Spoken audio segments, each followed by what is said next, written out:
Welcome back to the channel. We have a pretty big session today. We're doing a mass combat based off of the last episode. Our guys are heading back to Graayfast City and they got raided by the Vash the Dwarf slaying Goblin. So we have he had a big old troop of people and we have a group of people. I'm going to lay the groundwork of everything and we're going to run through a pretty big battle. So should be fun. It might take a while.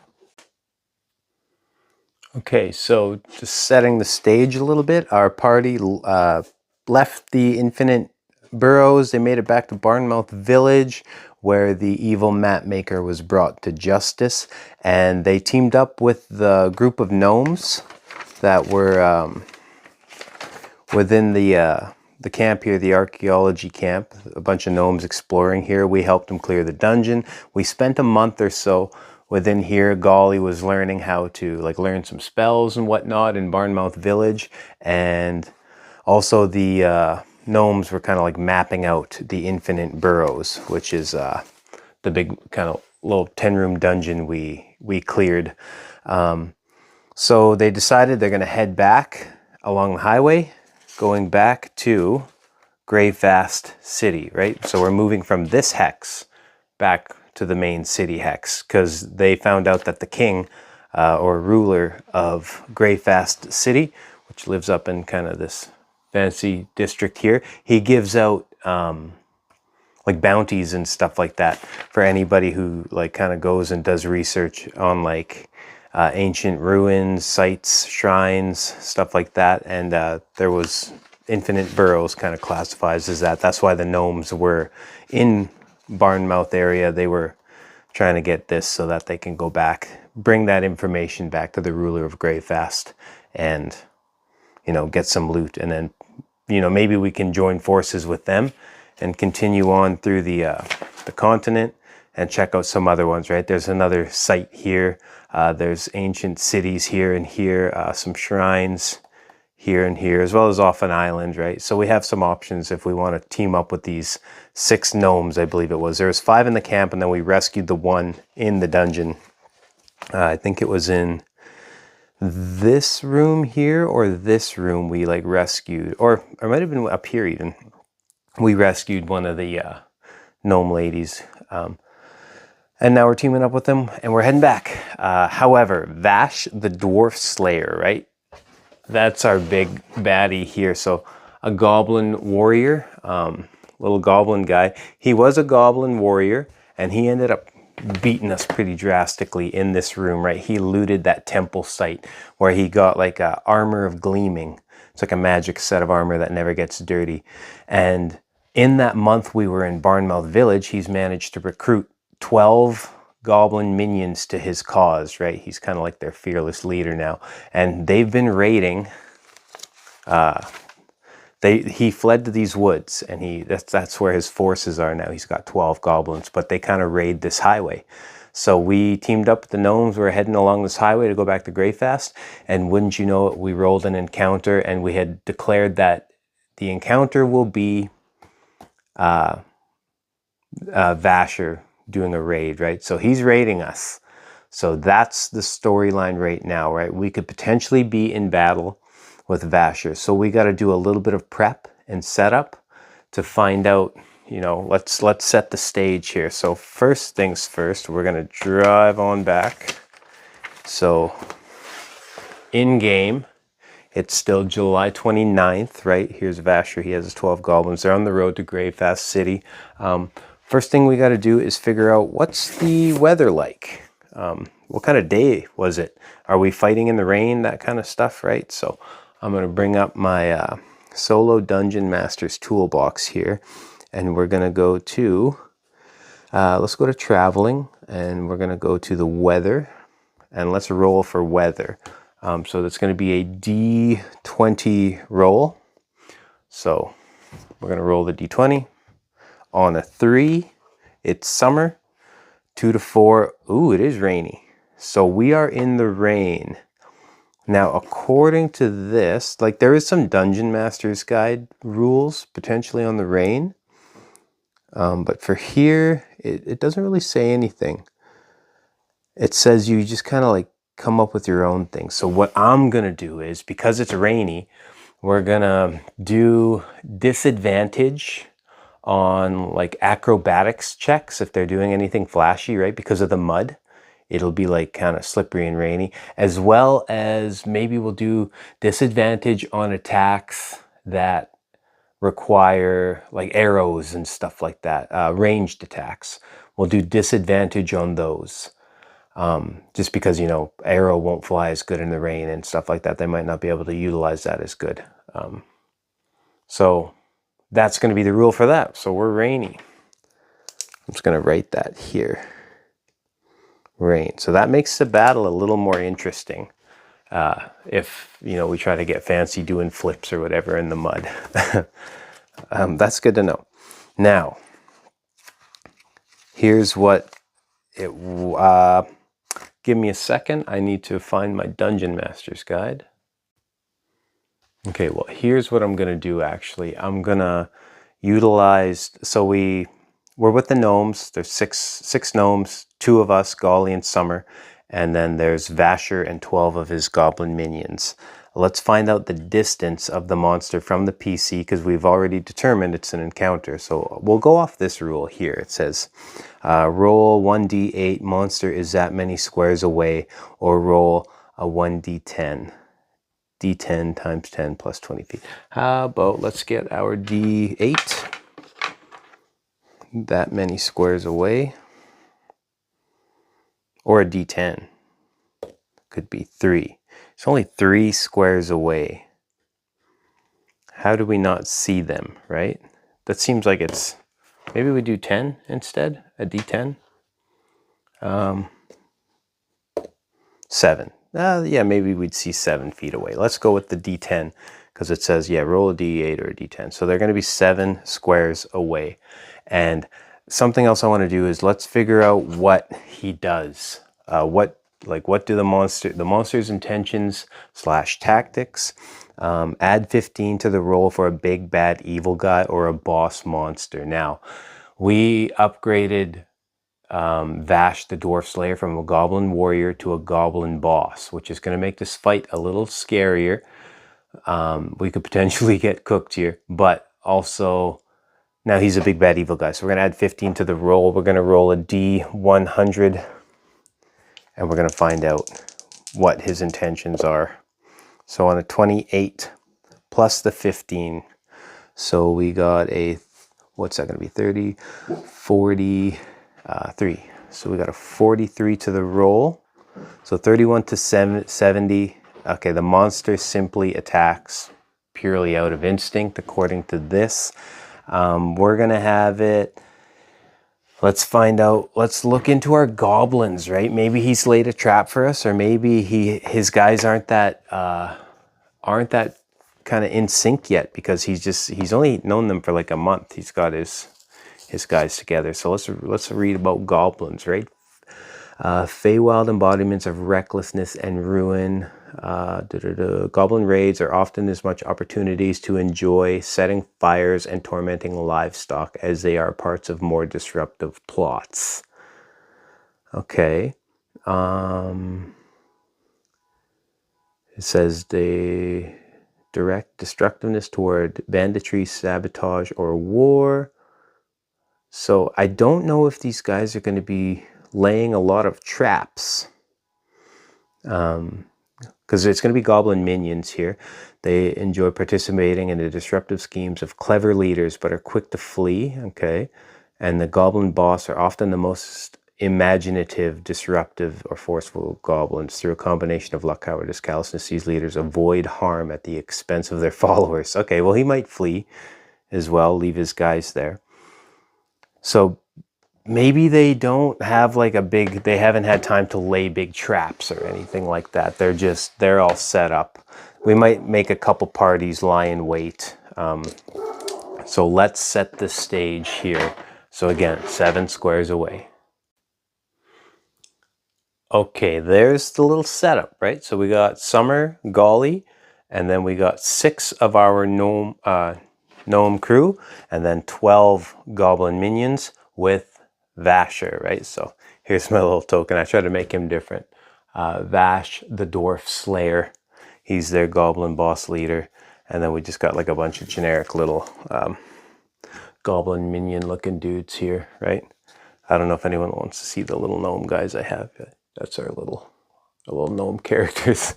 Yeah, so that's going to be, this is the setup, right? So here's Vash and his initial crew. He's got a couple off to the side in hiding a little. Oh, this one's off camera. Here, I got to try to make sure I get the whole layout in view. There we go. Hopefully you guys can see that. I'll go this way, maybe put it on the angle. So that's going to be the battle, the setup. So he's got a couple little crew in hiding. Again, we can, let's see how well their stealth is. So I'm going to do, if we even notice these guys to begin with. Or here, how about this? I'm getting ahead of myself. I'll show you guys what we're dealing with. So for the gnomes, I made their forest gnomes, 3 guards as like kind of protection fighters. So they're going to come in handy. They're going to be nice, strong guys, little gnome warrior kind of guys. And then I made 3 clerics, gnome clerics that were scribes. And like my thought process there was like, well, they're investigating ruins and stuff like that, the burrows and stuff. So they got to have 3 kind of scholarly guys and then some protection. So that was that's why we're going to do 3 and 3 of that. And then of course we got Golly, level 2 now. So they're a little stronger, as well as Summer, level 2. And we're all fully healed up and ready to go. So it should be a close battle maybe. We'll see how quick we can dispose of these goblin minions. I'll show you guys what I'm gonna add an extra mechanic to this. So where did I put it? I'm gonna add a morale thing, right? Because these goblins are likely to flee. So, oh yeah, it's on this page. I got a battle tracker. Here we go, morale. So I don't know if you guys can kind of see this, but so here's the mechanic I'm going to add. So they get a morale rating of 2 to 12, right? On a 2, the monster doesn't fight. And then on a 12, the monster fights to the death. You don't have to make morale checks on them, right? So we'd roll 2d6 to find that out. And when we're going to check morale is if the leader is slain. So Vash is a leader, and if he ever gets killed, we do a morale check on the rest of his guys, right? And another time we're going to check morale is on the first death on either side. So I'm imposing morale for the gnomes as well. Not us, Golly and Summer, we're playing them. We can make them fight to the death if we want, right? But for these guys, we'll make them have like morale scores and stuff like that as well. And we'll see how quickly battles can turn, right? And then we can add bonuses to, like, let's say a winning side or a losing side, you can add a +1 or -1 to their rolls.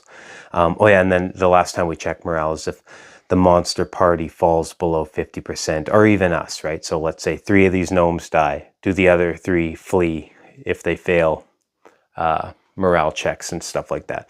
So we're going to add that. Now, I've gone ahead and I've rolled a bunch of dice already off camera for initiatives and for the morale scores. So we don't have any morales of 2.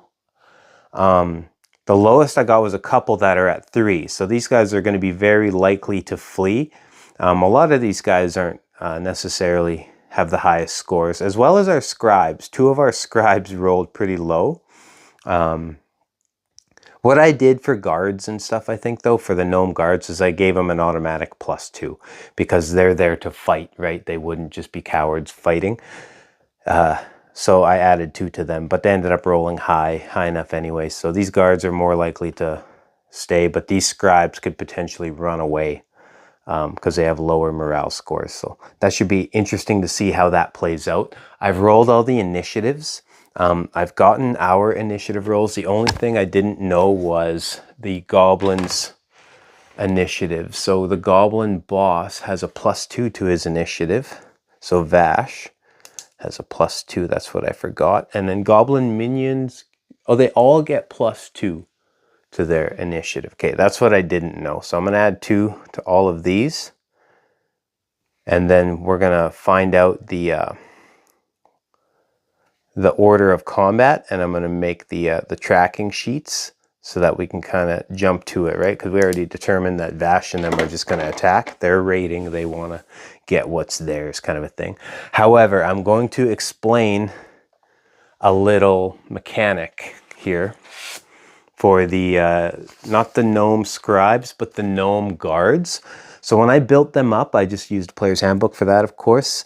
As a guard, they got a feat, I believe, that was called Alert. So they got to add the proficiency bonus to the initiative rolls, and they can also swap initiative rolls with a willing ally once. And you got to do this at the start. So I'm going to explain that mechanic. So my guards here, one of them rolled really high. He got a 22. One got a 14 and a 13. But my scribes, they both rolled low, but this one scribe at the top rolled a high initiative score. So what I can do is have this gnome guard switch his initiative with this scribe if I wanted. And Golly and Summer, they kind of rolled crappy. So like Summer's got an 11, Golly rolled a 1. So Golly's going to be like going last out of all of this. So he could potentially eat some damage, but we'll try to get these gnome guards going first, right? But these goblins also had some pretty high rolls. So we're going to tally all this up, and I'll show you the list here, the initiative list, in a little bit. Okay, now I got all the results kind of tallied up, and here's the combat order. So our gnome guard's going to get to strike first, and then the goblins go, and then gnome guard 2, and then our 3 goblins, gnome, 4 goblins, gnomes. So we don't really get a whole bunch of action until a little bit more of the back half. We do get one opportunity. Our gnome guard, our strongest guy with the highest morale score, he's fighting to the death. So he's just about that action. So we're going to see what he can kind of pop off first. And hopefully he can kind of impose some morale checks to, if he can slay one goblin right off the hop, then he can kind of, maybe he can impose them to flee, right? Just a big old charge and see if he can attack. So number 1, I have them all written and labeled. So this is gnome guard number 1. I had it where it was like 2 gnome guards here, a scribe, 2 scribes, last gnome guard in the back. So we're kind of protect the scribes. They have all the information to try to bring to the king, right? So I was trying to protect the front and the back a little bit with Golly and Summer in the middle. And then these goblins here, these ones hiding, and they're labeled 1, 2, 3, 4, 5, 6, and then the rest of the grouping all here. So these guys will kind of work their way in first and attack first. So let's find out first what this gnome guard, where is he going to go? He's got a movement speed of 30, so he might be able to just rush, right? So what do we got? 5, 10, 15, 20, 25, 30. He could make a big old rush. Oh no, he's right here. Sorry, this is number 1. 5, 10, 15, 20, 25, 30. He could run right up and try to take a swing at the goblin boss. Or he could try to just go and kill one goblin minion. He's got he's got a great sword. So maybe he just charges right up with his great sword and tries to just do a big old slice on this first goblin minion to see if he can kind of strike terror into them by doing a what do you call it? A morale check. Actually, here's what I need to find out too, because did they even notice? Does he notice these guys up here? Right. So let's have him do. What would that be? A perception check? He can do a perception check. So 12 plus 3 is a 15 versus their stealth check. Maybe we'll do it that way. So a 4 plus 2 from their dex is 6. So They fail trying to hide here, and this guy, he's going to notice them, right? So they kind of all wander up. They notice the main group here. They're like, oh boy, this is going to be a shakedown. We know exactly what this is. And he notices these guys hiding here terribly, right? So let's have him just, to hell with this. He's going to charge maybe this first guy and hit, what's this, 5, 10, 15, 20, 25, 30 or so. And let's have him strike at this first goblin here with his greatsword, and see if he can make a hit. So with the greatsword, he gets a +5 to the attack. He's going to roll a 10 plus the 5 greatsword. The goblin minion has an AC of 12. Sorry, I have my book off to the side, but yeah, goblin minions we're fighting, and then Vash is the goblin boss. So he's going to hit that first goblin, and he's going to do 2d6 damage. So 6, 7, 8. So he does 8 points of damage. The goblin minion has HP of 7. So he kills this first goblin, no problem. Boom. He ain't messing around. He see, oh, this is shakedown. We're going to get ambushed. They're going to try flank. And he kind of abandons the main group. But he gets a kill, which is great. So let's have a look at our... So the gnome guard, he had his attack. I'm just going to put a check by his name. And he killed goblin number 1, which was this first group in ambush. So we're going to cross this guy off because now he's dead. And let's do morale checks on these first 2 goblins. Did that scare them off? You know, maybe they got scared. So let's bring up our morale mechanic. It's just rolling 2d6 versus the morale score. So for the goblin number 2 here, 6, 7, 8, 9. He rolled a 9, and his morale score is 7. So he's going to pass the morale check. And I just want to bring this up here. So I also have a rule where if they pass 2 morale checks successfully in a row, they fight to the death. You don't have to check morale anymore. And then, yeah, what is it here? Equal to or lower than the morale score. The monster. Oh, wait a minute. I need to comprehend my rules here. Yeah, okay, so I think I misinterpreted these rules. I just pulled these rules off the internet. So for the morale check, roll 2d6. We did that. We got a 9. If it's higher than the morale score, the monster flees. If it's equal to or lower than the morale score, the monster fights. But if they have a morale score of 12, the monster fights to the death. So if they have a high morale score,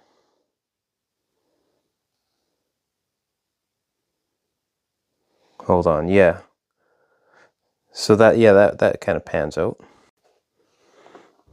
Yeah, so I'm gonna follow it as written.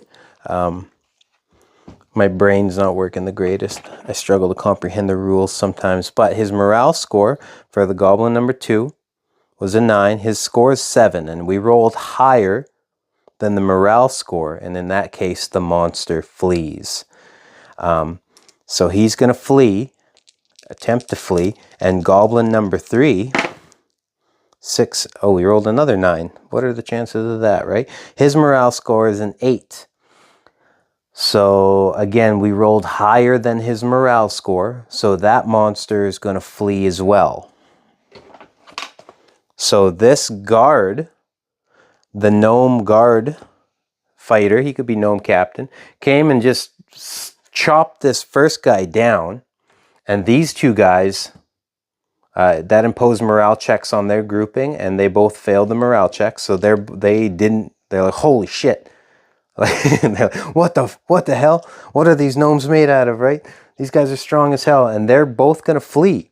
So that's the gnome goblin. Unless they receive an order from Vasher, if they're within, like, he can kind of run back and try to recruit them again into the fight, right? Which would give him, like, he's trying to rally his guys nonstop. So he would have to spend an action to go and get within range of them to give an action to continue the fight. We're gonna impose that rule. So moving on to Goblin 2, they didn't like what they saw. They're fleeing. They're gonna run away.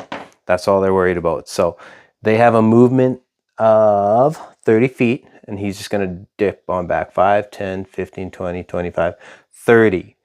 That's his move. He's just fleeing. They're scared of these gnomes. Goblin number 3, same thing. 5, 10, 15, 20, 25, 30. So once they kind of get away from off the board, we're going to say they've fled into the woods or something like that. So that's Goblin 3's move. So came in clutch with the big swing on the greatsword to this captain. We're going to have to, he's earned a name, I think. Oops, I moved this guy. I believe he's earned a name for that. He's saved us from 3 potential attacks from these goblins here. And now it's just right on back to Gnome Guard number 2.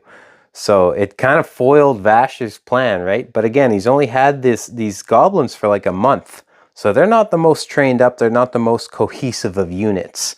So, you know, he's struggling. He might just try to dip out too and say, oh, to hell with this. You know, this plan's been foiled. Gnome Guard number 2. We're going to come here. And now let's have him come and, well, the rule is, right, if the first kill's been done, I don't know if we will impose a, they have enough people here that if he does come and try to do this same tactic and get a kill, I don't think it'll matter because these, you know, Vash is here to still rally. They're gonna, we won't impose a morale check if he were to come and kill one of them. So he's just gonna, but he's gonna do just straight shot. 5, 10, 15, 20, 25, 30. And he's gonna move over here. What I could have said was like, maybe it's like difficult terrain with the mud. We could have imposed that, right? Because it's rainy.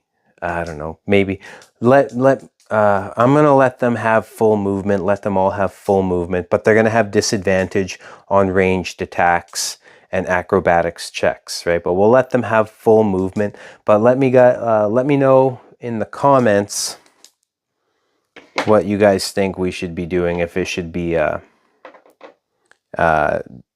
you know, lower movement speeds for that. Okay, before we get too far, I guess, what I did find, so I'm looking in the Dungeon Master's Guide here, heavy precipitation, right? So like rain, heavy rain or heavy snowfall, creatures in the area have disadvantage on all wisdom perception checks, right? So, and then heavy rain also extinguishes open flames. So we got to keep that in mind. No fire attacks here, but also his perception, his vision might be obscured from the rain. So we got to roll his, before we get too far in, we might have to reverse time a little bit. Let's find out if he first noticed them again, right? So his first roll was what, like a 15 versus that goblin minion's, I believe the goblin had like an 8 or something, right? So let's roll that second one. So a disadvantage he would have, right? So you got to go with the lowest one. So he did roll higher on this as opposed to that first time we did the check. So that happened then. He had still noticed them, so we're going to keep this whole thing in play. But going forward, we have to remember disadvantage on wisdom perception checks, and heavy rain also extinguishes open flames. But I'm not seeing anything about, like, for their movement. I'm not seeing stuff that affects their movement. So they'll be able to move in the mud and stuff like that, the full 30 feet. So that's good. However, we're still imposing the the terrain, the rule for acrobatics checks, and the other one there for, you know, being in the rain. Okay. Good. That's good to know. I just wanted to try to play as close to the rules as I could get. Now, he moved up. He can move the full 30. He's gonna, let's have this second gnome guard. See if he can get a shot off on the goblin boss. Now, the goblin boss has an AC of 17. And, oh, wouldn't you know, he does get a +5 to the attack, but he just rolled a 17 naturally. So, gnome guard number 2 charges Vasher. And he's going to make a same thing, that great-handed sword swing. Gnome guard number 2. Here's the guard, +5 to his attack, 2d6 slashing damage. Ooh. 10 points of damage. That is huge. Now, let's have a look here. Slashing damage, he's not resistant to slashing or anything like that. So that's good. So he's just going to eat that. And he's got 21 health points, so now he's down to 11. That's way more manageable. So this guard came in clutch. These gnome guards are strong as hell, apparently. Where's Vash? I'm just going to write down beside Vash that he took -10 HP, and that's gnome guard number 2's attack there. Off to a hot start. These gnome guards are worth their salt for trying to, and they're maybe or no, the kobolds were the ones who slaughtered them in the infinite burrows. Okay, so what other, I don't know these gnome guys enough. Do I have anything else for them regarding like kind of tricks and whatnot? Not really. Their weapon mastery on a two-handed sword is graze, and that's just if you miss, I get to deal my damage modifier, which is 3. So they're always going to do 3 points of damage no matter what, which is going to, if they can stay alive and, you know, get their rolls off, they're always going to be doing some damage, which is handy for us. Okay. Back to the battle. Gnome guard number 2 went Goblin 4. So Goblin 4, that's this crew over here. Now they're pretty far away to hide behind these rocks. So they kind of, a little bit stupid, these guys. They shouldn't have done that. They can move, whoops, kicking my camera here. Sorry, guys. They're going to move 30 feet. He's going to try coming in close here. So 5, 10, 15, 20, 25. Let's have him come out 30. Try to get a straight shot. He'll try Goblin Minion. What kind of ranged attacks can they do? They can do melee or a ranged attack roll of 20 feet or 60 feet. So is he within 20 feet? 5, 10, 15, wait, 5, 10, 15, 20. So, oh, he'll have disadvantage. But it's also raining, so he'll have double disadvantage. But I don't believe disadvantages stack like that. I don't think that's the rule for those. So he's just going to have a disadvantage on his attack anyway for a little dagger hit. Okay, so let's find out if he makes a hit. So he rolls a nat 1. So again, like on a disadvantage, you go with the lowest. He just rolled a nat 1. So his ranged attack misses. And that's his move. Not too good. Goblin number 5, maybe he can get into a better position. Let's have him kind of, he can move through their allies, right? 5, 10, 15, 20, 25. Let's have him move here, right in front of his buddy. He doubled around.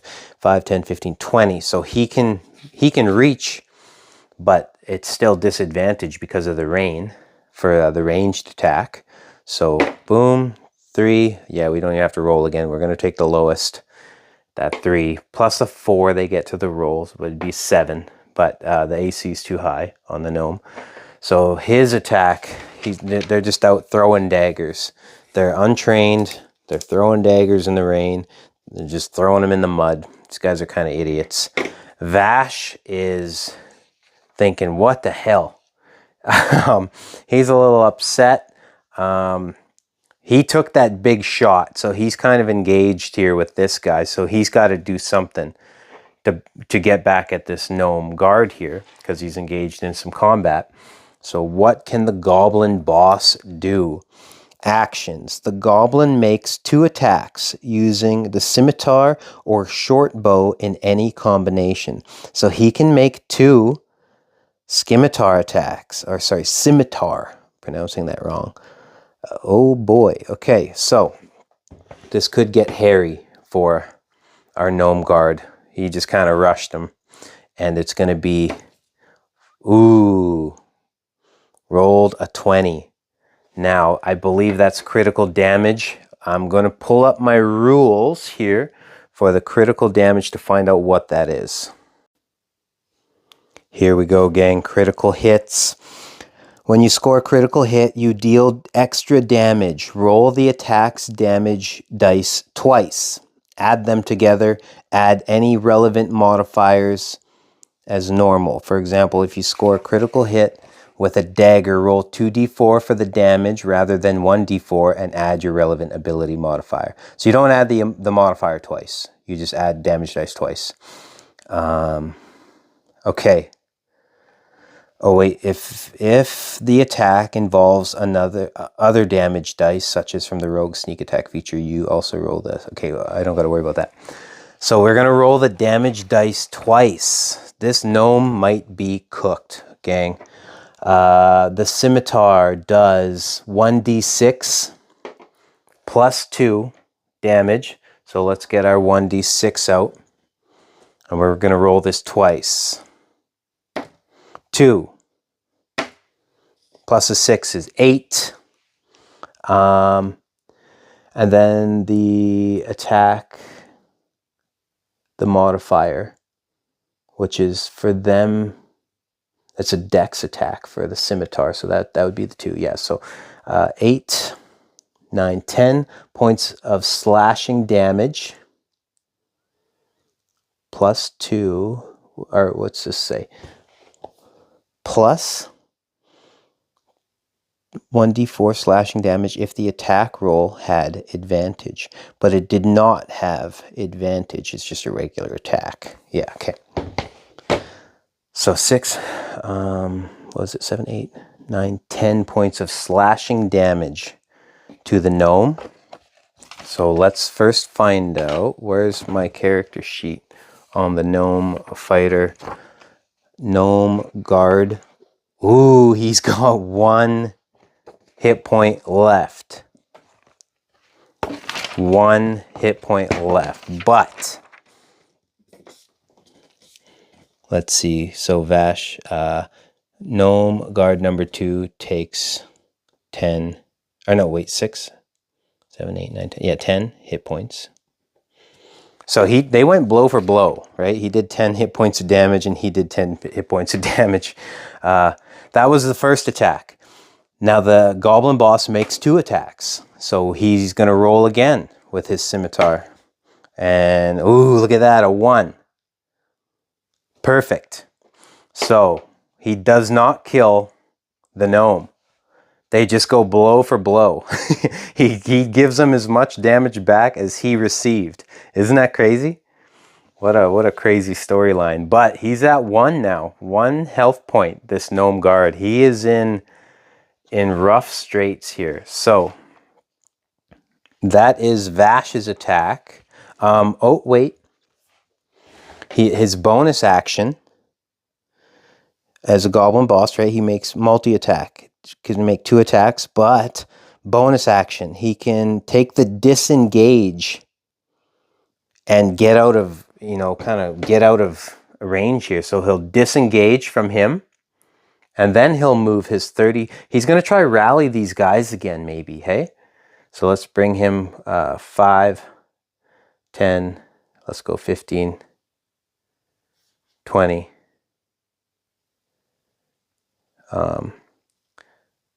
25. Let's have him come here and go 30 to try to get, like, hey, quit running. Don't be scared, right? We're in a battle.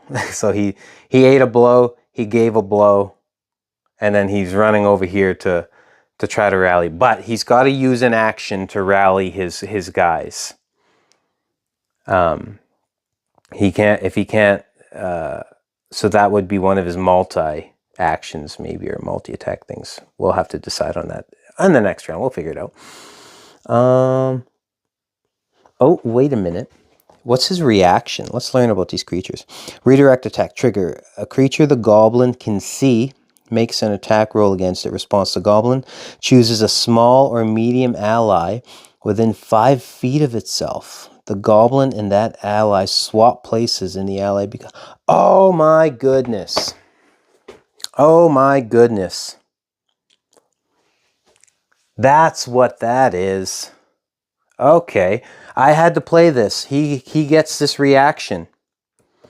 And that's, he would just flip his buddy away. Hold the phone, gang. Hold the phone. Guess what? He does not take 10 points of damage.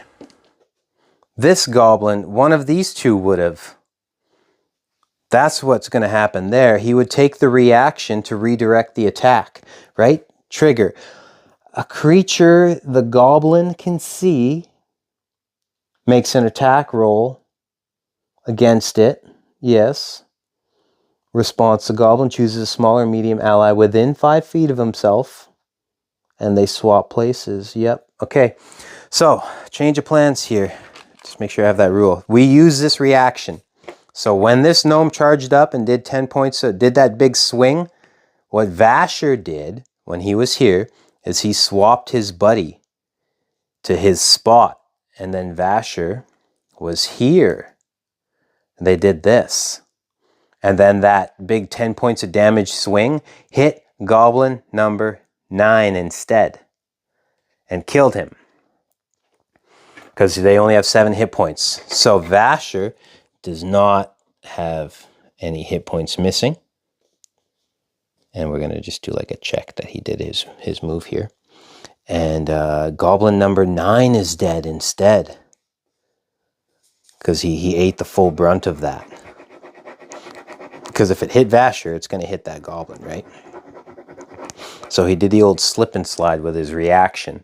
And then what we're going to do is we're going to play it the same as what we were going to play his rolls the same as what just happened. But we're just going to erase the damage he took because he swapped his buddy. Then he made his attack from here, his double attack on the gnome from here. How about that? And then he fled to, he disengaged and ducked back here to try to rally these two guys. Yeah, that's how we're going to play that one. Okay, goblin number 6 goes now. There we go. It's just a lot of stuff to try to manage, right? These battles take long, and there's a lot of stuff to try to remember. Let's have goblin number 6 go now. I guess no, we won't impose that morale check there. They trust their guy. Let's have number 6 move. 5, 10, 15. Can we move him 20? Can move him again. 25. And then here, 30. So he's in range. Okay. He can make an attack on gnome guard number 2. So this could be the end, because he's only got 1 hit point. This could be the end of our gnome guard. Note, look at that. Another nat 1. So goblin minion misses his attack on this gnome guard here. And that's going to be his move. And he used all of his movement, I think, to get here. So it's not like he can use, because they get a bonus action, that disengage. He used all his, so he could disengage if he wanted, like disengage and then, but he can't go nowhere. He used all his movement. Okay, so that's number 6.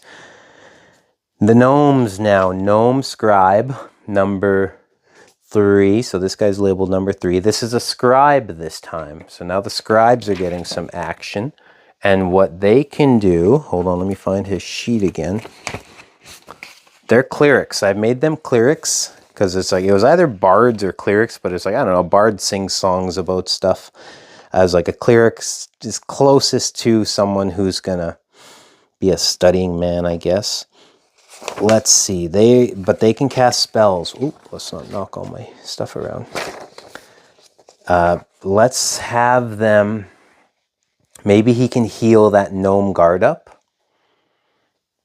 to try to keep him in the fight a little longer. Because he can cast a spell. He can cast Cure Wounds. Let's have a look at Cure Wounds and see if we can't get this guy healed. Okay, so according to Cure Wounds, it has to be touch. He's got to touch him, right? Casting time is an action, range, touch. So he's got to go and touch him to cure him. So we're going to have this guy run up 5, 10, 15, 20, 25. Maybe he hangs back here. And he's going to touch his buddy, cast Cure Wounds.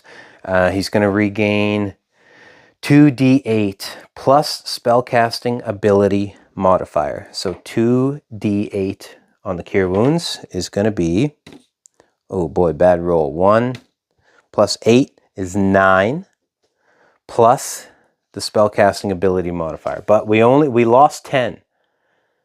So it's like the spellcasting ability modifier is just going to take them right back up to max, right? You don't overshoot the health points.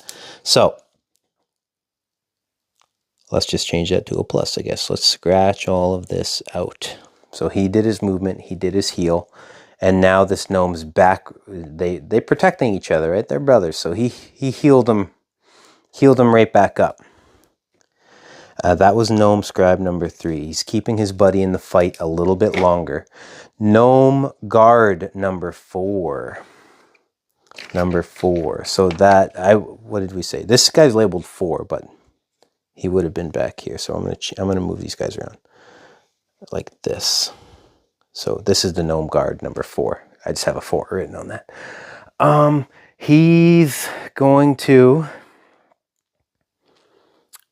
He's going to get up closer. You can move through your allies according to the movements, right? So who could he get? 5, 10, 15, 20, 25, 30. It's about as far as he can get. I guess he could try and make a ranged attack.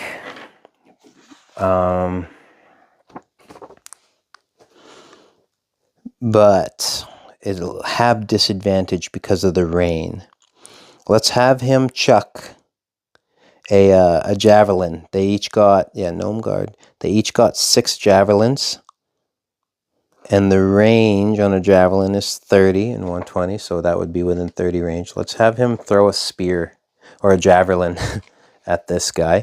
Disadvantage, so a 6 or a 19. So 6 plus 5 on the javelin, right? Yeah. So 11. Goblin minions AC is 12, so that's going to miss. Is there any way we can salvage this? No, that's about all we can do. I have to remember they have advantage on intelligence, wisdom, and charisma saving throws. On the saving throws particularly. Okay, so that's all he can do. He tried to run up and throw a javelin at this guy and missed because of the rain. So that is Gnome Guard number 4. That's his turn. So now Goblin number 7. We're back to the goblins. And this guy right here is labeled number 7. He's going to... where did he attack? I think he's supposed to be here. These guys were here. No. Yeah, scrap that. Okay, number 7. He's going to come up. He can't flank anybody here, so maybe he's going to 5, 10. He's just going to move there, make an attack. Let's see. Goblin minion. 13, they get a +4 to hit. So that's going to be a 17 on the gnome. And I believe he made it, right? So he's got a 17 AC. And if you meet it or higher, I believe that's the rule, it hits. So on a hit, Goblin minion is attacking with the dagger. That does 1d4 plus 2 piercing damage. So let's get the d4 out. 1d4. Ooh, max damage. 4 plus 2. So he's going to take 6 points of damage. Gnome Guard number 2 takes 6 HP. And that Goblin now, as a bonus action, takes the disengage from him, and he can still move 5, 10. Maybe he'll suck back 15, 20. So he's going to hang on back now. Strike and move, right? Okay, now we're on to Summer, big bad Summer. She might just be out of range, though. She can't really do a whole lot. She gets 30 feet of movement, but they're pretty far away. Unless she like tries to dash and get there, she has a whole lot of stuff she can utilize here. Oh no, she gets 35 feet of movement. Can she attack here? What if she go 5, 10, 15, 20, and then go 25, 30? Ooh, 35. She can reach this guy. Okay. So she can reach him. And she's going to use a rage, because we're in a big old battle. We need her rage capabilities. So let's just come on here. Let's erase this here. She's fully charged up. They used it once now. So she's raging. And she's going to make an attack on this guy, Goblin number 6. And then this could potentially impose some... If they're out of range of maybe 30 feet or something like that from Vash, maybe we can they'll impose some morale checks on the rest of these guys. So maybe because of the rage, right? That's if she kills this guy. What does she do? She's got, what should she attack with? The Great Axe, right? Because it does the biggest damage. Great Axe attack. Here we go. On a rage. Is there any chance she can get an advantage on this somehow? Advantage on strength checks. No, or this is for this thing. That's at level 5. Okay. Advantage on dex saving throws, reckless attack. Advantage on attack. Attackers also have advantage. Do we want that? On an AC 12, maybe not. Let's just roll. So she rolled an 8 plus the 5. 8, 9, 10, 11, 12, 13. Goblin minion's AC is 12. Look at that. So she gets a swing off on this guy. She rolls a D12. The big boy, the D12 for the Great Axe. What does Cleave do? Make a second attack on a creature within 5 feet of the first. No one's around him, though. So here we go, a 4, but she's got Savage Attacker. Roll the damage dice twice, use either or. 4 or 4. Okay, 4 plus the 3. So 4, 5, 6, 7 points of damage. Perfect.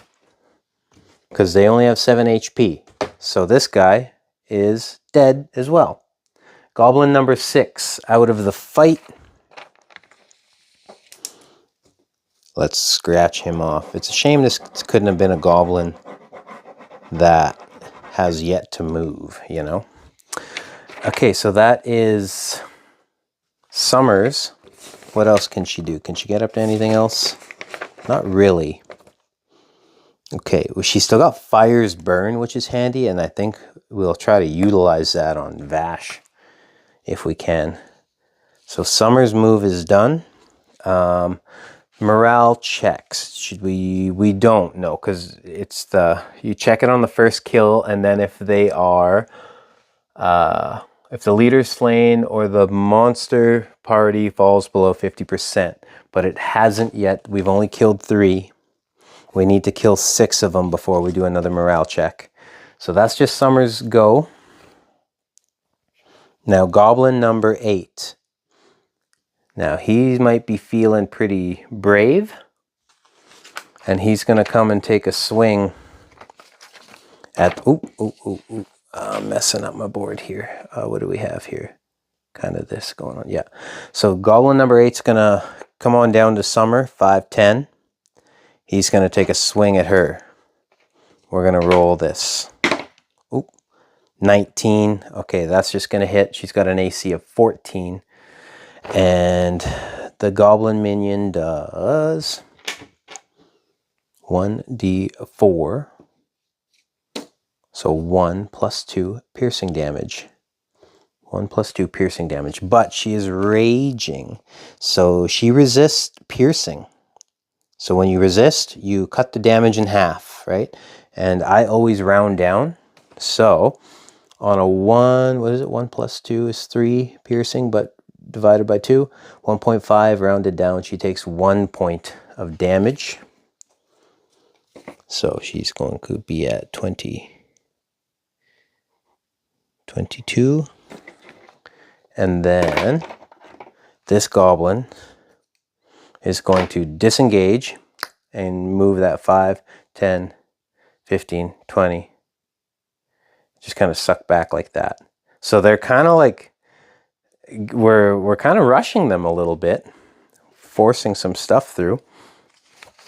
So that's good for how slow the combat goes. I'm enjoying it though, I'm having fun. Gnome Scribe number 5. So this is the scribe here.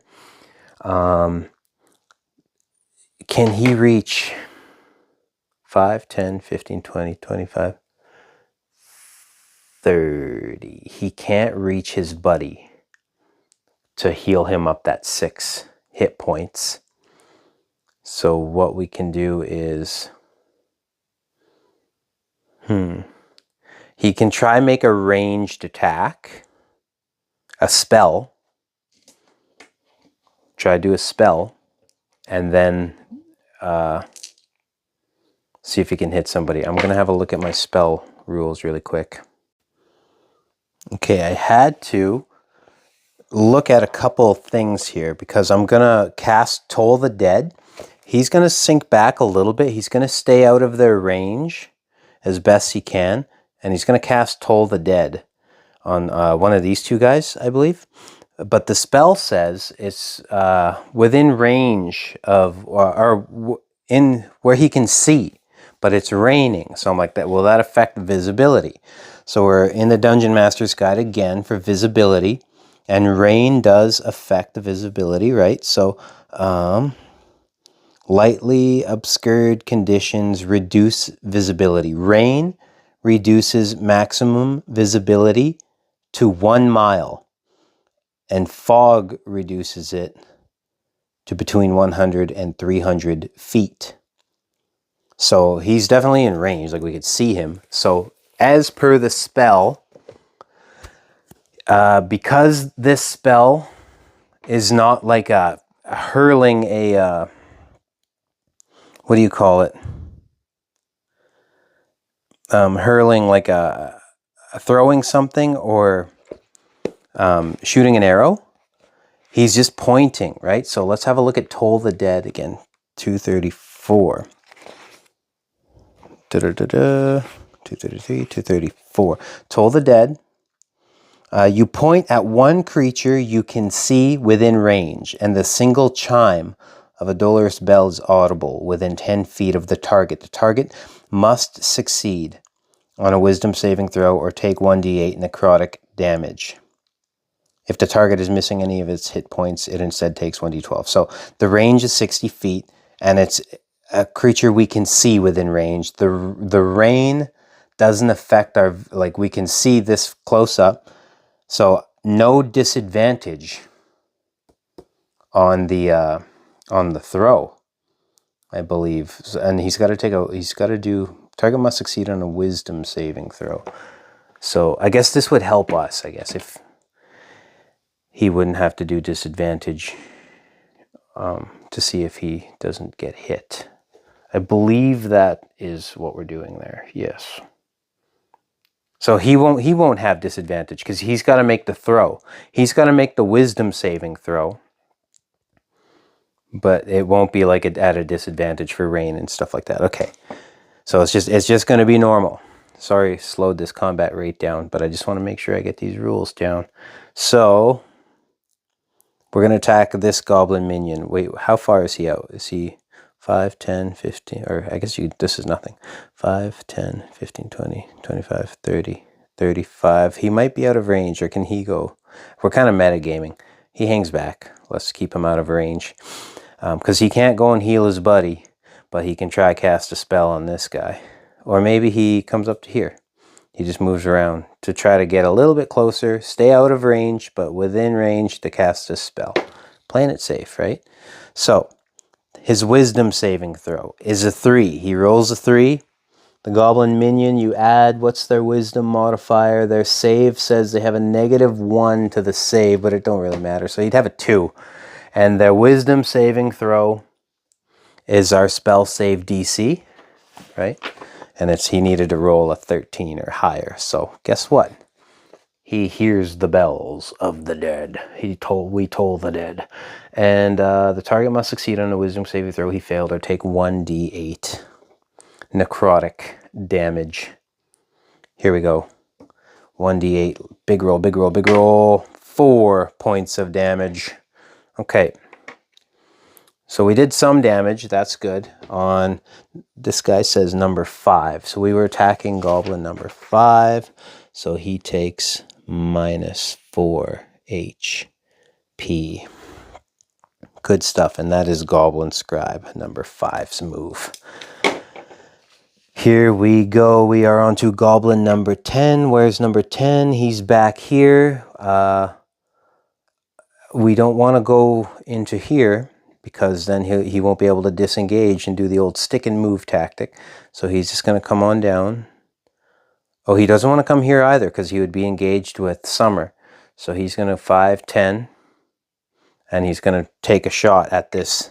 They're all trying to chip away at this captain because I guess he killed their buddy, right? Goblin number 10 makes a roll of 6 plus, what do they get to the roll? +4, so a 10. Against our 17 AC does not hit, so he misses. He's going to disengage as his bonus action and move back the 5, 10. Maybe they go 15, 20. They're slowly sinking back. They're a little cowardly, right? So that's goblin number 10's move.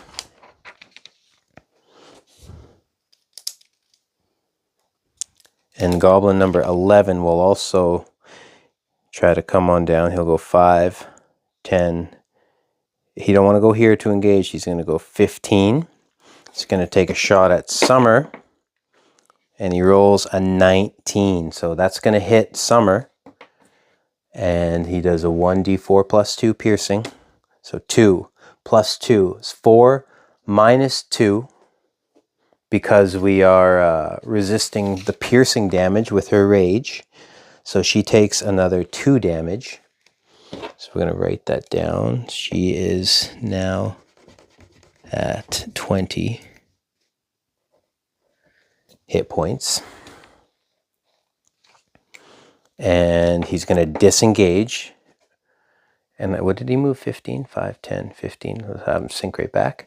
That's goblin number 11.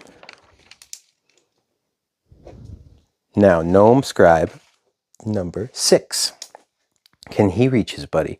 5, 10, 15, 20, 25, 30. But it's Gnome Scribe number 2. So he's out of range. But maybe he can come down 5, 10, 15. And then maybe we'll try to do the Toll the Dead on this guy again. So that's a wisdom saving throw. Number 6. Yeah, that's a scribe. Okay. So on a 5 wisdom saving throw, minus the 1 for their wisdom save is a 4. He does not meet. He's going to take Toll the Dead. So these scribes are, They're either running up and healing or they're using necromancy spells. Kind of some scary guys, right? Or they're not really casting spells. They're casting a, what do you call it? A cantrips. The one guy did. I'll have to, the first scribe used a spell slot. I'll have to remember that. Okay, back to the Toll the Dead. Now we roll a 1d12 now because we were attacking number 5, Goblin number 5, and he's missing hit points. So according to the rules, if a target is missing any of his hit points, it takes 1d12 necrotic damage. Now, so we're going to roll the d12. We get a 7. Look at that. So this guy's dead now. Boom. We killed Goblin number 5. We are pretty handy. Vash and his crew are getting chipped away at. So number 5. We need to kill, I think, 2 more Goblin minions. And we can impose some morale checks on these guys again, I believe. That was scribe number 6. That was his move. Goblin number 12. He's here. 5, 10. Let's have him come up here. 15.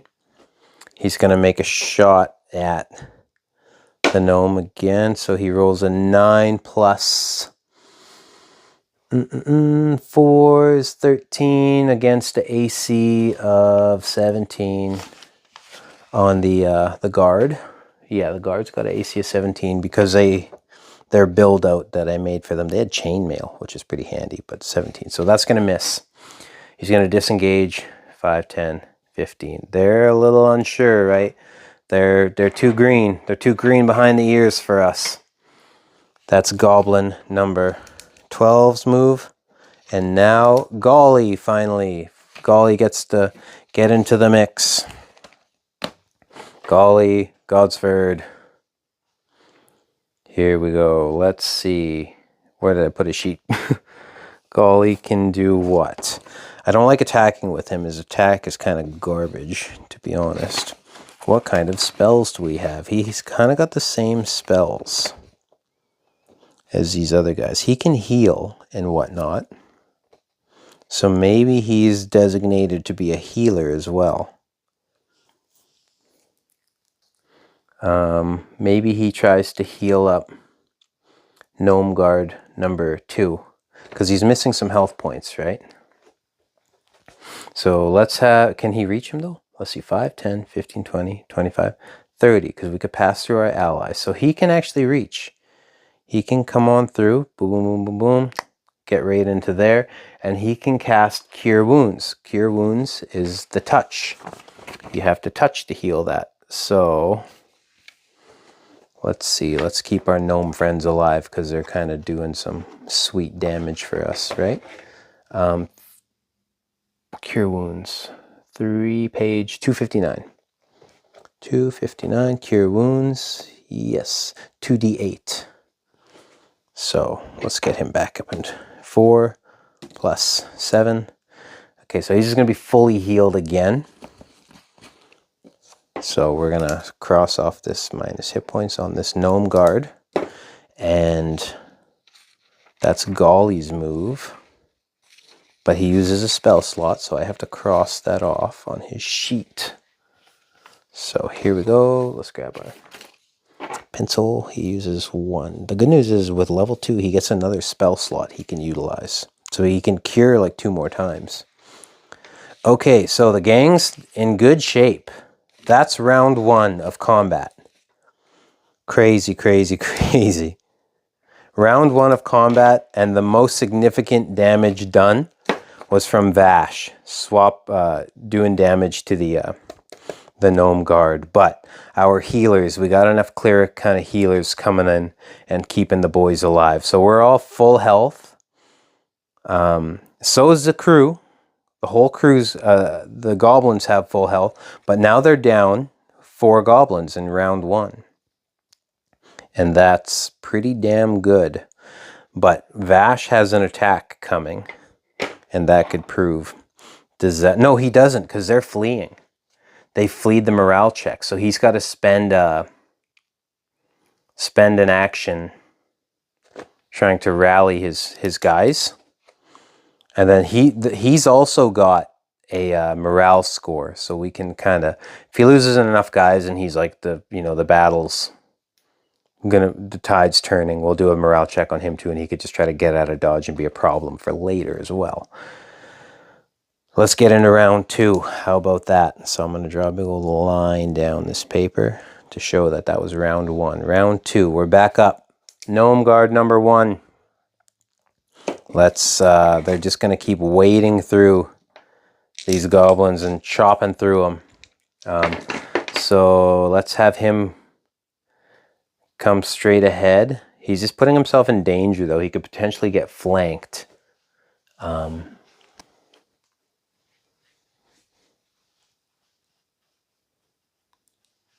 boy. I don't know if this is going to work the way I want it. Vash might just have to get involved. Let's have these guys. Okay, let's just have him go 5, 10, 15. He's going to make an attack here. Here we go. I'm getting too ahead of myself with the other guys. So, Gnome Guard number 1, he's going to take a shot at the Goblin minion. Off camera, we rolled a 7. So 7, let's get the guards. He's got his great sword plus 5, right? So that he's got, what's the AC again? 7, 8, 9, 10, 11, 12, I believe that is, right? 7 plus 5 is 12.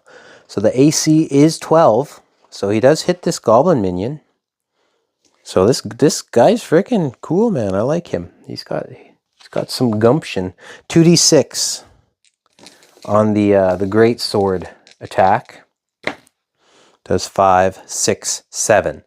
Look at that. 7 hit points. Goblin number, ooh, I tossed him. These guys have got sticky edges. So he kills him. Another just fell swoop. Each attack he's done has just been a one-shot kill. And this goblin was number 12. So goblin number 12 is now gone. And that's what, 1, 2, 3, 4, 5. If we kill one more goblin, I believe we got to do morale checks on the rest of these guys, and maybe they just flee and the whole works, right? So now he can still move 15 feet. So let's have him suck into here, boom, to engage with this guy. And, or no, let's have him come here, boom. So now that he's kind of engaged with both, he could potentially get flanked, but if they want to flee, they got to spend their action to disengage from him. He's trying to hold them because maybe he knows his buddy's coming around the corner, right? Trying to play a little bit of tactics. So Gnome Guard number... Oh, sorry, that was Gnome Guard number 2. Hold the phone, gang. I screwed that up. 12 was it was like this. I screwed that up. Sorry. Can he move here? 5, 10, 15, 20. Yeah, like 25. Okay, so here's what we're going to do. I misread my label. He was Gnome Guard number 2. There's Gnome number 1 is supposed to go. So he's going to make this shot on this guy. We're going to use the same rolls, right? It's the same stuff. Where he didn't die. He's still there because he's number 2. This guy's labeled number 1. So he just came around here and took a shot at him. And like killed number 7 instead. Number 7 is dead. Okay, so we're going to cross off number 7, but I have to write down Goblin 12. Goblin 12 still alive. I fucked that one up. I fucked it up, gang. I'm going to move this down here. Okay. Check. Gnome Guard number 1 is done. There we go. Hopefully you've seen all that. Okay, so I had to bring him back. But cross out number 7 now. That's how that's going to work. Okay, so now it's Goblin number 2 and 3. Now they were fleeing, but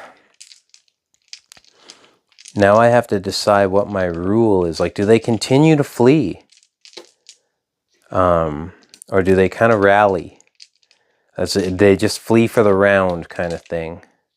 Or flee for their next turn. Because now they got their boss here, Vash. And I was going to do where he has to spend a action to rally them to go and get back to his cause. Otherwise, they just continue to flee. I was thinking of playing it like that.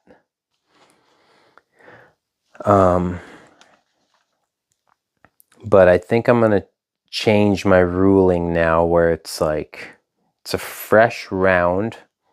They've already spent their turns fleeing, so now they're done.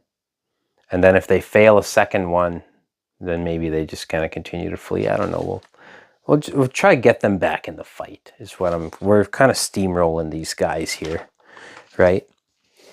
So round 2, it's a fresh round. Maybe they got some gumption back again, and they got their wits back under them. So goblin number 2 is, hey, okay, the boss is here. Okay, things are okay. We're gonna go 5, 10, 15, 20. And we're going to take a shot at Gnome Guard number 1. How about that? We can't just have it be an easy old fight, right? So 9 plus the 4 is 13 on number 1, who's a guard. He's got a 17 AC. He's going to miss. And what would he do? 5, 10, 15, 20? Or 5, 10, 15. Disengage, 5, 10, 15. He just came right back. Well, that did nothing. That did nothing.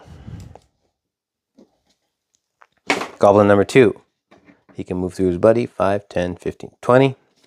Take a shot at that guy. Boom.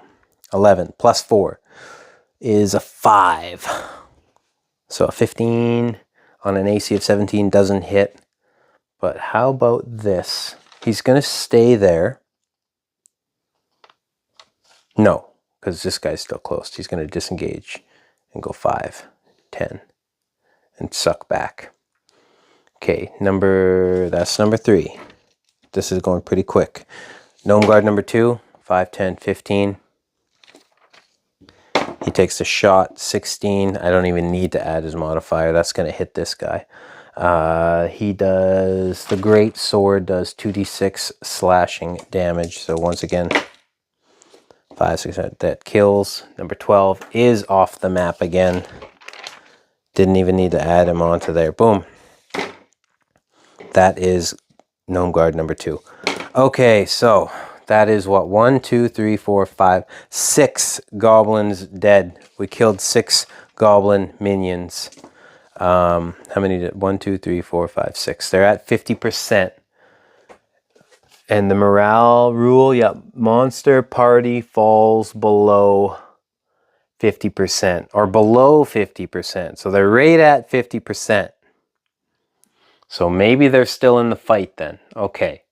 One more goblin minion to die, and then we will do a morale check on the rest of them. So, goblin number 4.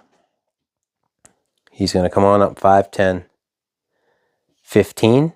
Take a shot at Summer. 12 plus 4 hits Summer's AC of 14. So Summer's getting chipped away at. And he's going to do 1d4 plus 2. So 3, 4, 5 divided by 2 is 2.5. Rounded down is 2. She takes another 2 points of damage. So she is now at 18 hit points. Disengage. How far did he move? 5, 10, 15? Something like that? Okay. That was goblin number 4. They're slowly chipping away at Summer. Maybe they all rally and try to take Summer out. Vash. Okay, Vash is back in it. Here we go. He's going to come on down 5, 10. And he's going to take a swing at Gnome Guard number 1. Boom.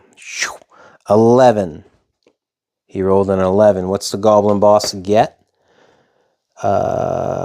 Plus 4 to the attack, so 4 is 15 on gnome number 1. He is a guard, right? Yeah, gnome guard number 1. Gnome Guard has a 17 AC, so that first attack doesn't hit. But the Goblin makes 2 attacks.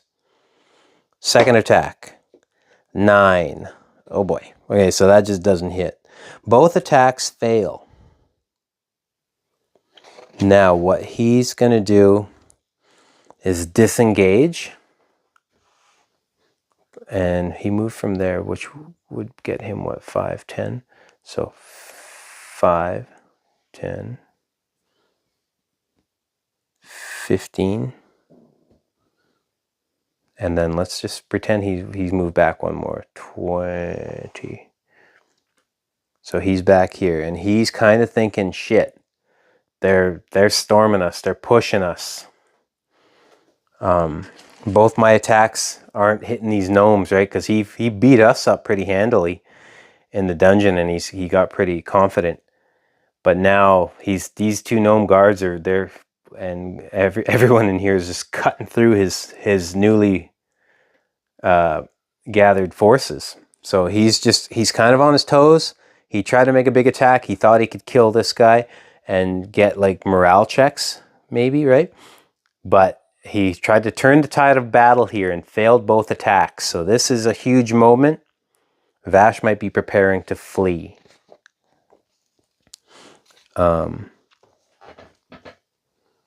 To survive another day, right? So whose turn was that? That was Vash. Vash went. Gnome Scribe 3. Gnome Guard 4. Here we go. So 5, 10,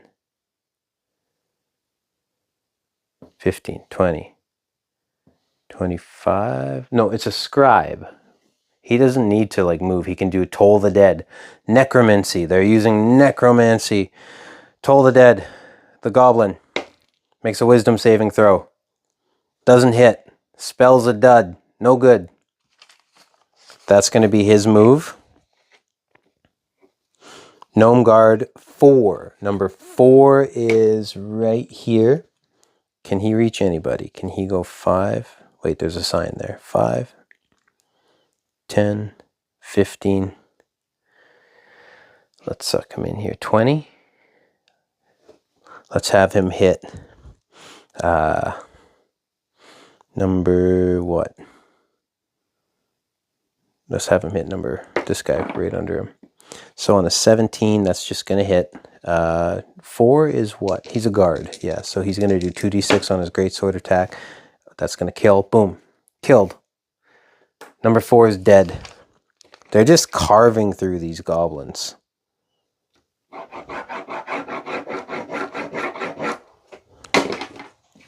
Boom. And that was Gnome Guard number 4. So we have to do morale checks on these guys, but Summer gets to go next. So Summer is gonna come into here, and she's gonna utilize the cleave action. So let's see. Cleavage. She's gonna use her great axe to swing, but also make a second attack on a creature within 5 feet of the first. They're within 5 feet. She could do a big old sweeping great axe attack on both of these guys. So let's have her swing at number 8. Ooh, keep these guys here. So what was this? A 9 plus 5 gives us a 14 on it. They have an AC of 12, so that's just going to hit. She's going to use D12. So boom. On a 6, I don't even need to roll a second damage, savage attacker damage, because a 6 plus 3, right, is going to be, he's dead. And now the cleave attack. Or wait, that was number 8, Goblin number 8. The cleave attack is going to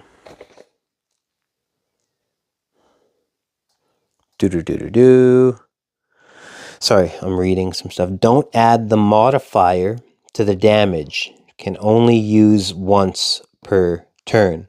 Okay. So make a second attack on him. So, does this hit? the 15? It sure does. On a d12, 3, but savage attacker, roll damage dice twice. So 3 or a 3. Okay, 3, but don't add the damage modifier. Okay, so just does 3 points of damage to goblin number 11. 3 points of damage, 3 HP. And that is Summer's move. Now we're down. Oh, we got one more gnome scribe before the rest of these goblins all make morale checks here.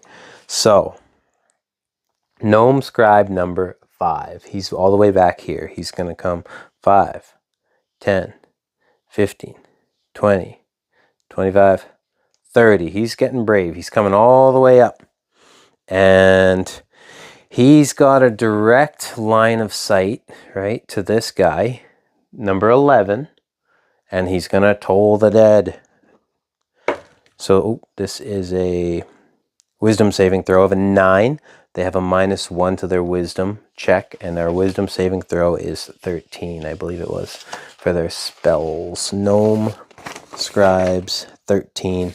He failed the wisdom saving throw. He takes a d12 necrotic damage. So, ooh, a 10. He's dead. Boom, 11. So, that was gnome number 11 is dead. And guess what? Now it's finally some goblins' turns. So it's time for morale checks again. And honestly, they are getting spanked. So 1, 2, 3, 4. Oop, there's one. Here's the second one. A 5. So let's go down the list, I suppose. I know, let's just see. We're on Goblin 10. Let's check his morale. He's got a morale score of 5. And the rule is equal to or lower than the morale score. The monster fights. Okay, so number 10, he's going to fight. So he's upset. He's a little mad here. Who's closest to him? Who should he go for? Maybe they need to stay up close with these guys. 5, 10, 15. And he's going to make the attack. Boink. Look at that. 18. Finally they're hitting. So he rallied a little bit on this. And he's going to do 1d4. 1 + 2 piercing damage. So he's going to do 3 points of damage to this guy, which is Gnome Guard number 1. So here we go. 3 points, 3 HP. And that's, he'll disengage. No, he'll just suck right around, maybe. He'll come right to here. Or how far did he move? I'm kind of really moving him, right? I think he was like back here. 5, 10, 15, 20, 25, yeah. He's going to come around, potentially set up some flanks. Sorry about that. That was Goblin number 10. Finally, they're getting some stuff off here. Gnome Scribe number 6. Oh, guess what? He can go. He was watching this whole thing. He's going to try and rally around here. Maybe 5, 10, 15, 20, 25, 30. Is this a line of sight? I don't know. How about that's definitely a line of sight. So he'll go on number 3. On a 5, failed the wisdom check. Toll the dead. Is number 5 or number 3? Is he missing any health points? No, he's not. So it's going to be D8. Yeah, D8 for Toll the Dead. 6, right? Hold on, let me double check. Where's that spell? Toll the Dead is on page 334. 334. Toll the Dead. 1d8. Yep, okay. And he did 6 points of damage. So he's still alive. Just about killed him. Goblin number 3. 6 HP. There we go, and now Golly's turn. Golly is going to come 5, 10. Let's have him attack Vasher. 15, 20, 25, 30. And then he will... Let's have him throw a spell. Let's burn through some spells, right? Spells are fun. We don't want Vasher to flee. We want to get him. We want to get that guy, you know? Guiding Bolt. What's that do? That sounds like something that's going to hit something. 282. Guiding Bolt. Let's have a look. Let's have a look at the spell. Guiding Bolt. Oh, it's got a big range. He didn't even really need to get that close. But I'm just half expecting to chase. We're going to chase Vasher, hey? You hurl a bolt of light toward a creature within range. You make a ranged spell attack against the target.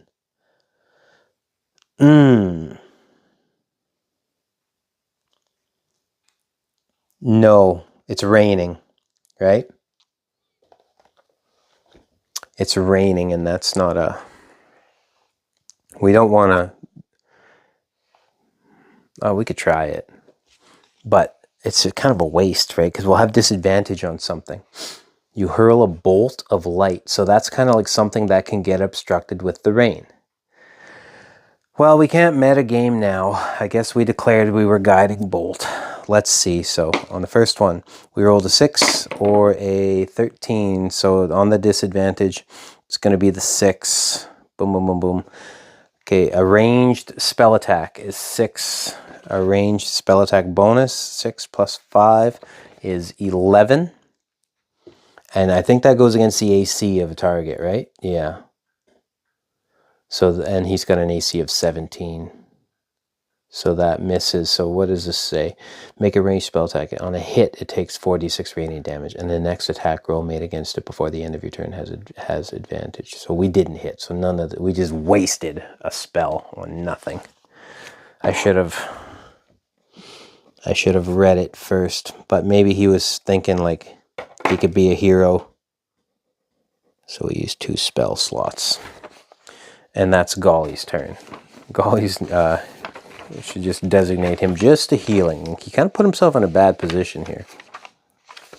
Very bad spot, you know. What do we have? What do we have? Here we go. Is this Golly? Yeah. That's his. What sheet am I looking for? I am looking for my battle tracker. Here we go. And that is round 2. Boom, boom, boom. A lot happens in 2 rounds. We're back on up to Gnome Guard number 1. He's missing 3 health points. He's just in a battle here, so he's gonna attack this Goblin minion. He rolls a 6 plus. What do we got? What do we got? 6 plus 5 is an 11. That misses. His attack misses. How about that? He's slipping in the rain. Maybe that attack he ate before kind of screwed him up. However, we got to make morale checks on the goblins. Goblin number 2, morale score of 7. We rolled a 3 on his morale score. So equal to or lower than our morale score, and the monster fights. Okay, so Goblin number 2 is here. He's going to fight. 5, 10, 15, 20. 25. Let's have him. No. Who do we want? Who should we attack? Hey?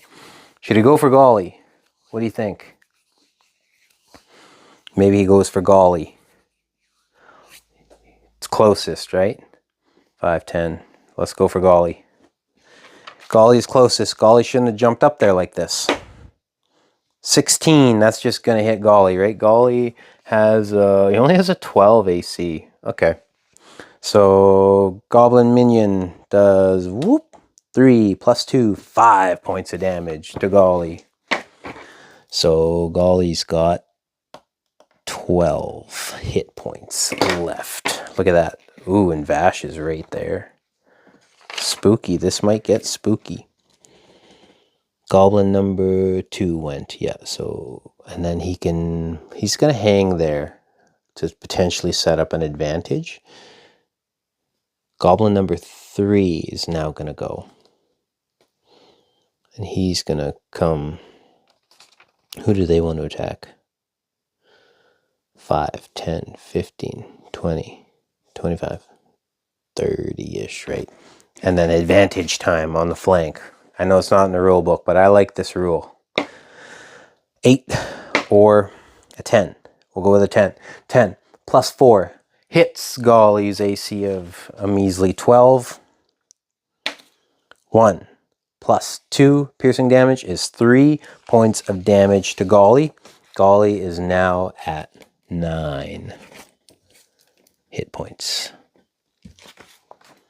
And that is Goblin number 3. Oh, wait a minute. I didn't do the morale check, right? On the Goblin. So let's do a 4. And it's, what was it, equal to or lower than the monster fights? Yeah. So he had a high enough morale score, so this all happened. This attack happened. Good, good, good.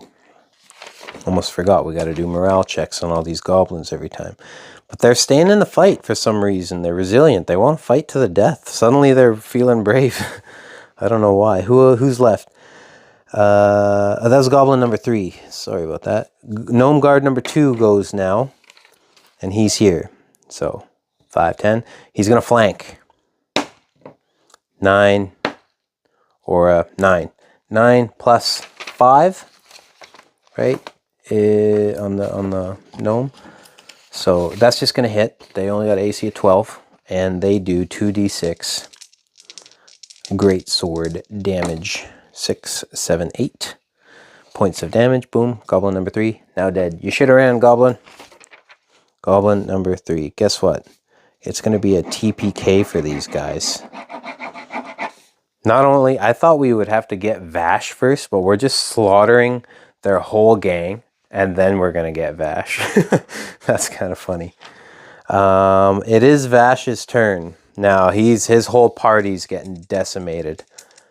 Let's do the morale check on him. So 4, 5, 6, 7. He's got a morale score of 9. So if it's equal to or lower than the morale score, the monster fights. He's going to fight. Okay, so he's going to come on back. He's going to suck in to here. And he's going to have an advantage attack on Golly. 4 or a 14 with the advantage. So that's going to hit. 14 is going to hit Golly. Scimitar attack. Hold on, I got to move this and have a look at the scimitar attack again. Does 1d6 plus 2. 1d6. So it's a 2 plus 2 slashing damage. Plus another d4 if the attack roll had advantage. Oh, so 2 plus 2 is 4. So 4, 5, 6, 7 points. Ooh, boy. Oh, man. Golly's got 2 hit points left. Golly, you fool. You shouldn't have ran up there like this. And then he gets to make a multi-attack. He gets to make 2 of these attacks with advantage. 4 or a 16 is going to hit. Oh, man. And that's just the end of that, I think. Right? Slashing damage at the, yeah. So I don't have to roll this. Oh, wait, yeah, I do. Okay, wait. So he does 1d6, so 5 plus 2. So 5, 6, 7 plus this 7, 8, 9 points of damage because the attack roll had advantage. Yep. What did it? 5, 6, 7, 8, 9 points of damage. Yep. So he does 9 points of damage on this one, which would take him to negative 7 HP. Negative 7 HP for Golly, and Golly is out of it. Golly got decimated. Oh boy. Vash is upset. Vash is mad. Now he can, so he can still, as a bonus action, now he's not engaged anymore, so he can disengage from this guy. And how far did he move? 5, 10, yeah, 5, 10. Let's suck back. Let's hang close to you people. He's going to go there, and that's Vash's attack. Golly's down to saving throws, man. Saving throws. He's got 0 HP. I'm going to write that right there. Okay. Gnome Scribe number 3. The good news is we got lots of healers. So let's come and heal up our buddy, right?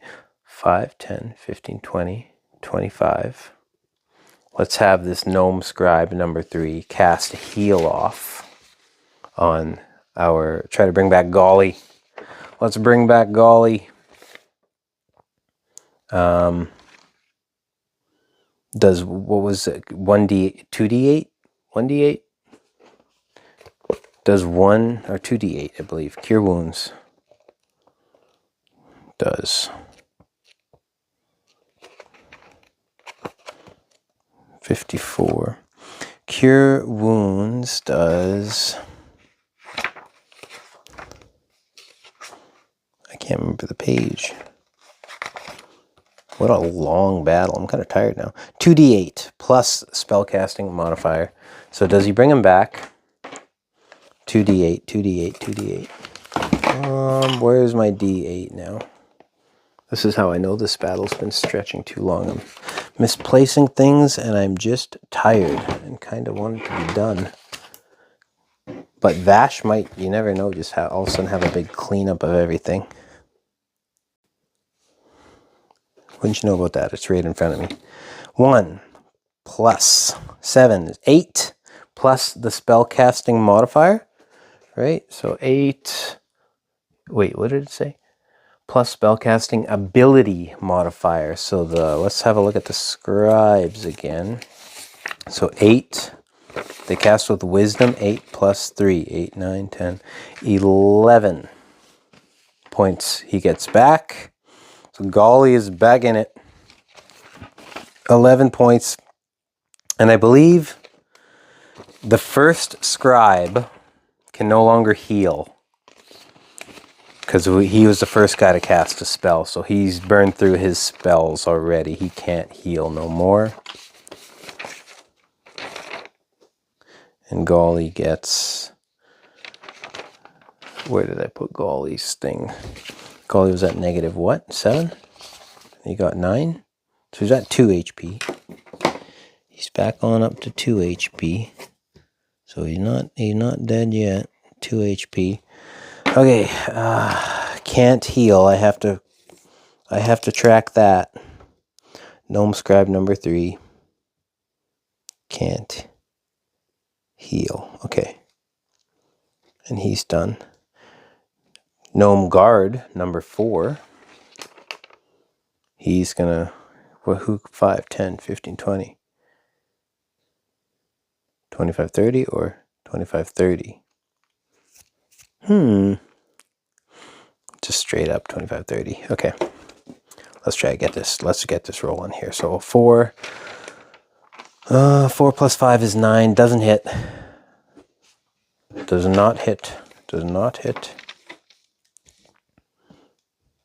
And that's Gnome Guard number 4's attack. Summer. She's still raging. Hey, she can get Vash. 5, 10, 15, 20. Wait. 25. 30. She can get the advantage now because he's back up. Perfect. Finish it off, Summer. Let's kill Vash. Let's get this battle done, right? So she rolls a 3 or a 10. So we're going to go with the 10. She's got a 5. So 15 to the Great Axe. Oh, he's got an AC of 17. So he misses. Or she misses. What's cleave do? We can't use cleave because we didn't hit. Okay, that's it. Dang, man, she didn't get nothing off here. All right. Well, there you go, Summer. Now, if she takes damage, her rage keeps going, but if she doesn't, we're done with the rage. So she'll have to use a bonus attack to rage again. So she kind of dudded that one. Gnome Scribe number 5. Here we go, number 5. He's going to toll the dead on number, whoever that guy is. 18. This is a wisdom saving throw. Yeah, so that's a dud. Ooh, sorry guys. That is also a dud. Oh boy. Okay, so Gnome Scribe failed that one. And Goblin number 10 is here. Oh boy. Let's have him attack Gnome Guard number 1. Ooh, 20. He rolled a nat 20. So we're going to add the damage roll. You roll damage dice twice. That's how that works, right? So he rolls a 2. Plus 1 is 3. And then you go 3, 4, 5. He does 5 points of damage to Gnome Guard number 1. Ooh, so he's missing 8. So he's got minus 8 HP. How much does he have to start off with? Gnome Guards have 11. So he can lose 3 more HP and then he's done. Okay, but that was number 10. Disengage from this guy, suck back, loop around him, stay within target range, I guess. Okay. That was Goblin number 10. He's done. Gnome Scribe number 6 is up here. 5, 10. Let's have him do Toll the Dead. 19. Ooh, that's a dud. Because that's his wisdom saving throw. These guys are failing their spells now. Interesting. Okay, now Golly's turn. Golly's back up. Golly's thinking, what the hell? That sucked, man.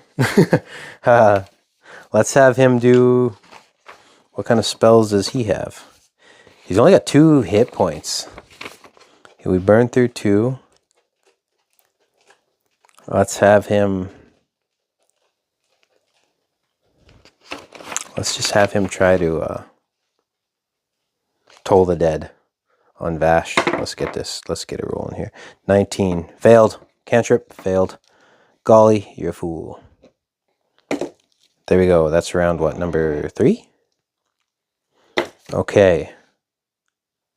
All the way back up. Gnome Guard number 1. He's going to strike at number 10 here. 17, that's just going to hit. Right. 2d6. Boom, boom, boom. Ooh, that's massive damage. Whew. Number 10's dead. Get rid of Goblin number 10.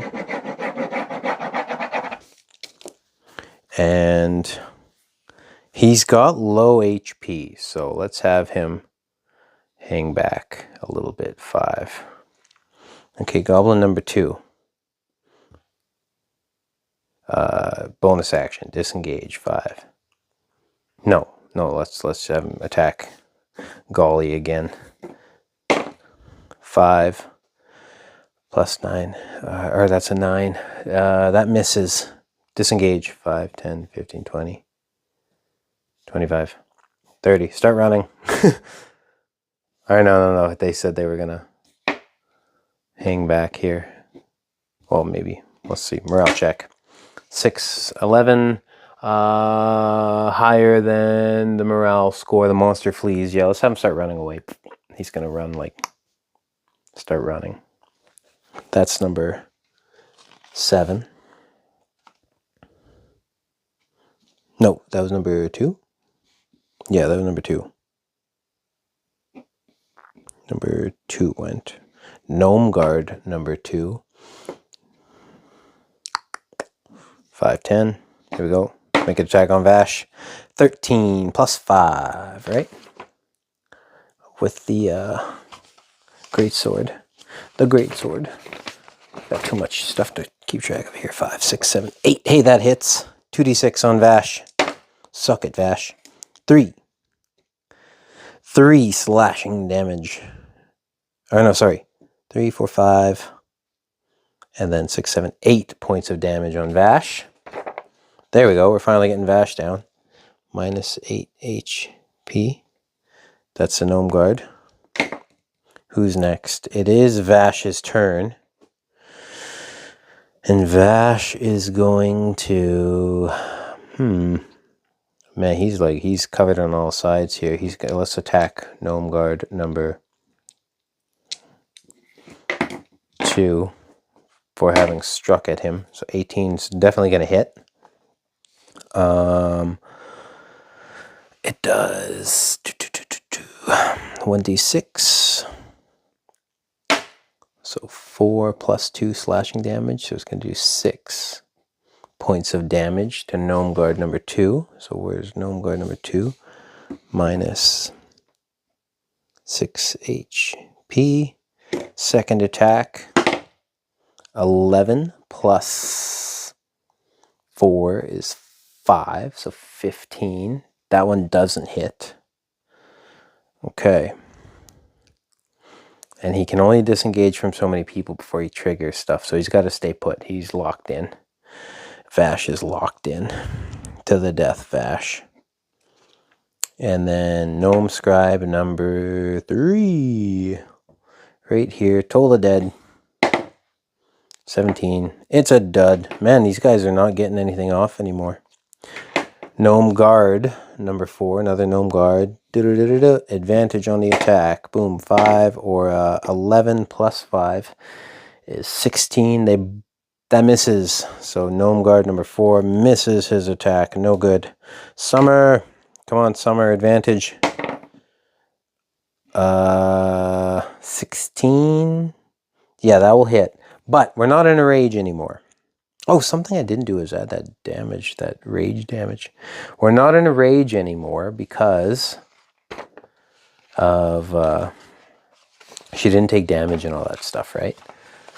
So she's just gonna chip away at him. It's kind of pointless now to like kind of finish this battle, right? Do we really want to keep going with this? We kind of got him surrounded, you know. What's her damage do? 1d12. 8 or 2, 8. 9, 10, 11 points of damage. Takes him down to 19 points of damage. So he's only got like 3 hit points left. 3 HP. How about this? DC 15, they surrender. On a 15, yeah. These two guys surrender. That's the battle. So we're taking in Vash and his little goblin friend here. So we killed a lot of them. We killed 11 goblins. And we've got Vash captured is what we do. And we can take him to Graayfast City where he can be tried and whatever they're going to do with him for his crimes on the road for setting up this stuff. And that's going to be this session. Very long battle session. I don't know if I will ever run a big battle like this again. That took forever. And that's a whole session. What I think I want to get into is... I have this little module for like mass battles to make it quicker. So I thought adding the morale would make it quicker, but it's still made for a really long battle. So that's how that shook up. We just slaughtered 11 goblins pretty handily. These gnomes are no joke, man. Like those gnome guards and like pretty vicious squad we have going on with these gnomes. No wonder they're able to go and like kind of check out things in the wilds and everything like that. They're a pretty efficient unit. And yeah, we got Vash the Dwarf Slayer. we can loot them. Hell yeah. But I'll save that for the next session. And that'll be that. And then we can look at all the stuff we get afterwards.